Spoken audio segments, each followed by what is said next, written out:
Chelsea results might be stressing us out, but at least we've got Enzo Fernandez news, people. Let's get into today's video.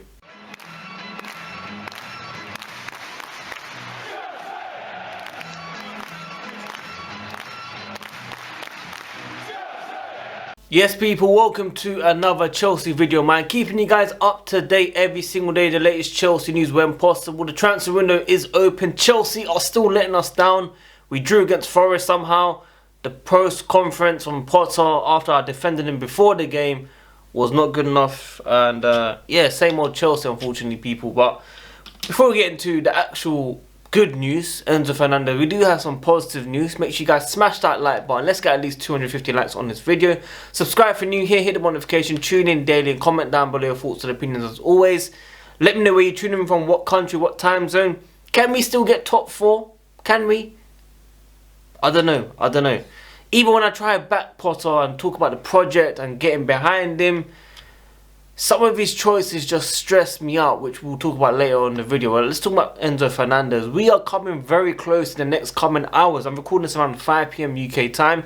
The news come out around 4 PM UK time. Argentinian journalist talking about 120 million euros will be agreed with Benfica to get this player to Stamford Bridge. Now, 26 million pounds is expected to go to River Plate as part of the deal, and I think that's maybe the hold up with all of this deal. We have to make sure that all parties are very happy. So Benfica and obviously the previous employers of River Plate need to get their money, of course. So 105 million pounds release clause will be applied, and some of that money will be going to River Plate, and we're expecting more confirmation in the next coming hours, not even days. We're expecting to hear it very, very soon. So Fabrizio Romano has been talking in the last few days saying it's been a quiet ending to the week. Now it's a new fresh week. Chelsea owners will get back into getting this deal sorted. The player wants the club. He wants to join Chelsea, and Kunku is joining Chelsea with signing players.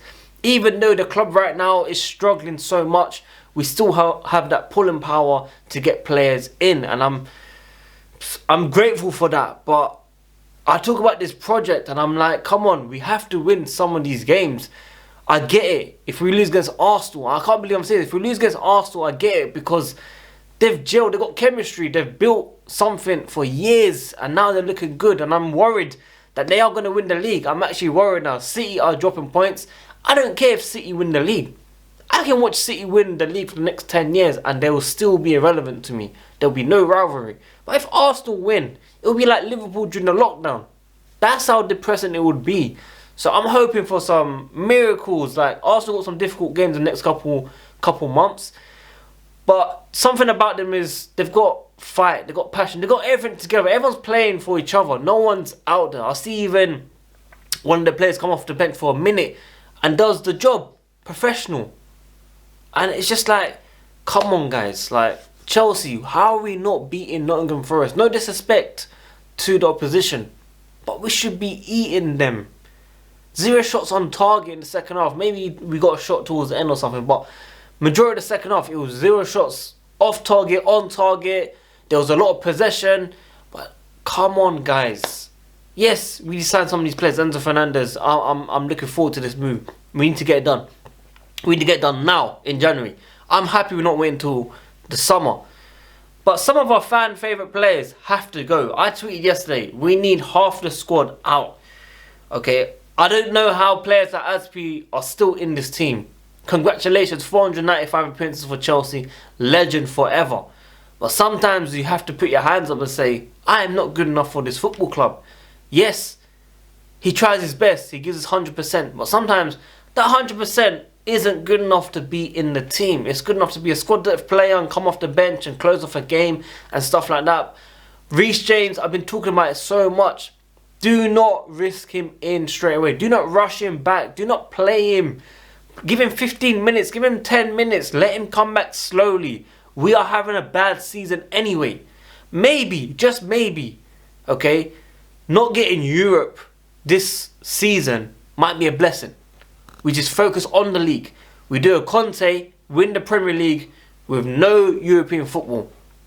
That's what we might actually need to come back stronger. I don't want to see Conference League. I don't want to see Europa League. You know what? I'll be happy just strictly no Europe football next season. If we don't get top 4, okay? If we don't come 1st, 2nd, 3rd, 4th, I don't want to see us in 5th, 6th, 7th, maybe even 8th, or win a cup. I think if you win a cup as well, you get into these competitions. I don't want to see that. I'd rather us start again, get rid of these players, man. I'm talking about Aspi. A lot of people coming from Koulibaly. I want to back this player, and I'll tell you why. You guys act on like Rudiger was perfect all these seasons. Yes, he was world class or amazing under Tuchel when he first come in. But prior to that, you lot are going on like he was John Terry or something, or Desai. Come off it. He was shocking as well. Do you remember Lampard's season? Bro, this guy was on the floor getting ripped by Sheffield United from top of my head when I remember. Christensen wasn't perfect either. These guys done fantastic under Tuchel when they won the Champions League. I don't know how we won the Champions League, but when you did. And I got to thank Tuchel for that. But these players weren't as good as the way you guys are slating Koulibaly. Like, it's absolute mad. Fofana is injured, of course. Really hasn't got a chance. You guys talking about Leo Colwell? Yeah, he might be decent. But the owners have different plans. Sometimes you don't rate these owners for going for certain players, but when it goes against the youth, you guys are disappointed.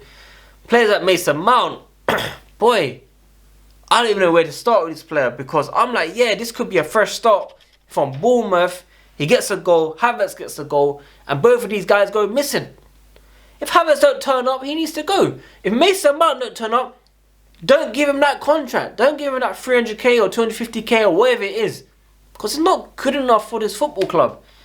And we have to start somewhere. If we don't want to blame the manager for not getting the project sorted, we need to get rid of the players. J5, even your Kovacic. Bro, if Kovacic came on and it looked like he couldn't even kick a ball, I get it. The low gravity and moving and dribbling the ball and stuff. But the guy can't even pass the ball suddenly. I don't know if it's mentality, I don't know if it's motivation. I think it's everything. And it's easy to blame the manager, because I can sit here and say the manager's making simple mistakes, which he is. Sterling gets the goal. We could say, other than the goal, what did he do? But when you got Aspi on that side, can't really expect anything. Pulisic, I saw a lot more from him. But there's no end product. He's not shooting. He's not taking risks. Why? Are they being instructed to do something? This is what I just don't understand about this football club. We should be winning these games. I'm not expecting us to win every single game this season, but we should be beating Forest. I have no expectation against Man City, but I would not be surprised if we somehow get a result against these guys. The way they're playing, they should be fired up. They should be angry, Man City. We should be even hyped up as well. Because I don't understand. If these guys are not going to turn up, play your Omari Hutchinsons, play your Carneys, play your Lewis and all that. Play all these guys. Like, what is the point of playing the same guys if they're not giving us 100%? Yes, I want consistency. But when consistency isn't working and the players aren't turning up, you need to make some choices, man. You need to take that risk. That post conference I was chatting about against Bournemouth, I need to see that in the lineup. I need to see that in the squad. It seems like everyone's too nice. No one cares. I hope Enzo Fernandez comes in ASAP. We get more players in, okay? And Kunku obviously in the summer.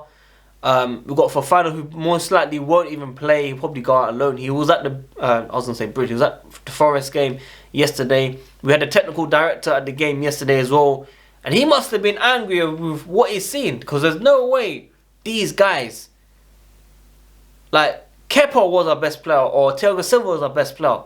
That's all I can say. I can't say anyone else. I can't say the left side. I can't say the midfield. I can't say anyone. Zakaria was alright, I'm not going to lie to you. First half, I saw a bit of fight and passion. Yeah. And to say that is embarrassing for me, because we should be expecting that naturally. We shouldn't even be happy with that. But I've not seen that in a long time. So I'm like, yeah, Zakaria, that's the guy that I want to see. But when you look at the signings of our midfield, and it just makes you think, except Zakaria alone, of course, these guys are not good enough. We are not winning the Premier League anytime soon, people. If you guys don't want to do the Arsenal way, we need to get rid of these players. We are not winning with these players. We got rid of Werner. Ziyech is still here. Havertz is still here. If Havertz don't turn up, we have to ask these questions. I love Havertz.